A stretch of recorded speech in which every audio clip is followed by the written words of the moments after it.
past few days, I've been reading and contemplating 1 Samuel and now moving into 2 Samuel. And as I've done so, I have been struck by what I'm calling the dark side of the story of King David. Usually when I think of him, I immediately think of the Psalms. I envision the young shepherd boy in the hills of Israel with his harp singing praises to God.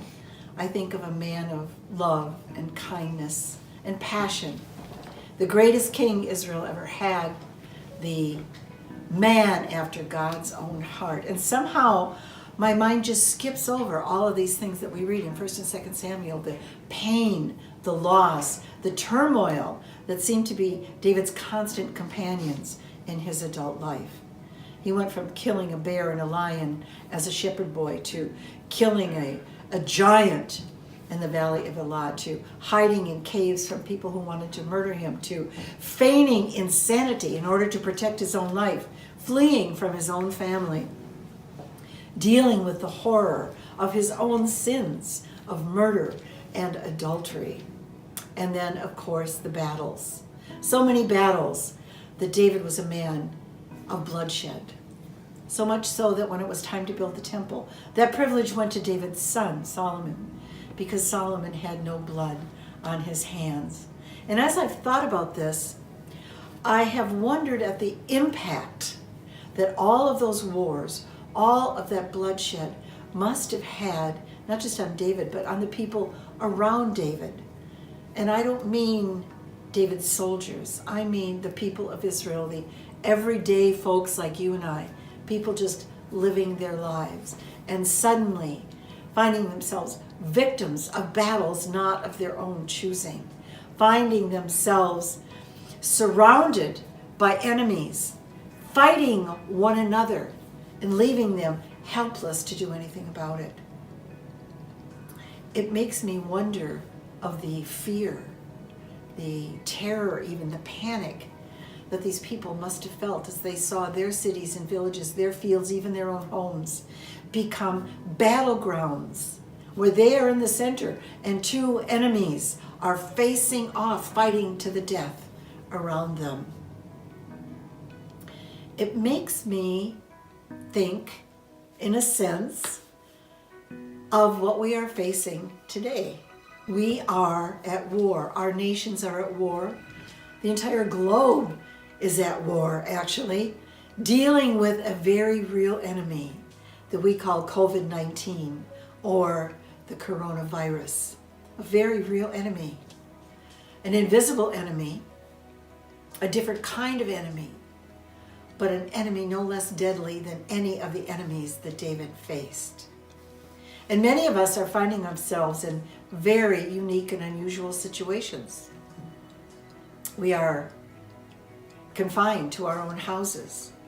We are dealing with that same helplessness as we see our cities and our villages and our homes turned into battlegrounds as well, as we too deal with wars not of our own making, enemies not of our own understanding even. And as I was thinking about it this morning, I felt the gentle tap of the Lord on my shoulder. I heard his kind and gentle voice in my ear saying, Cheryl, who better to help you understand how to react in this unique set of circumstances when fear wants to overwhelm you, when confusion surrounds you? Who better to be your example than David himself? And so I went to the Psalms, and I'd like to share just a couple with you. Psalm 34 says, I will bless the Lord at all times. His praise shall continually be in my mouth. My soul shall make its boast in the Lord. And this is important. The humble will hear of it and be glad.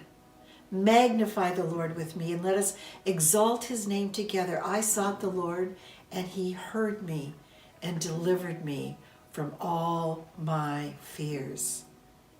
And then in chapter 40, David says, I waited patiently for the Lord, and he inclined to me. That means he stooped stooped down to be near me, and he heard my cry. He also brought me up out of a horrible pit, out of the miry clay, and set my feet upon a rock. He established my steps. He put a new song in my mouth. Praise to our God. And here's this concept again. Many will see it and fear. That means to stand in awe. Many will see it in fear and will trust in the Lord. In verse 16, he says, let all those who seek you rejoice and be glad in you. Let such as love your salvation say continually, the Lord be magnified. In other words, no matter what our circumstances, may God be glorified. Then he says, but I am poor and needy, yet the Lord thinks upon me. Now contemplate that for a moment, my friends. The Lord is thinking about you today. He's thinking about you. You are in his head. You are in his heart. And then David says, you are my help and my deliverer. David lived a very difficult life. He faced enemies. He knew fear.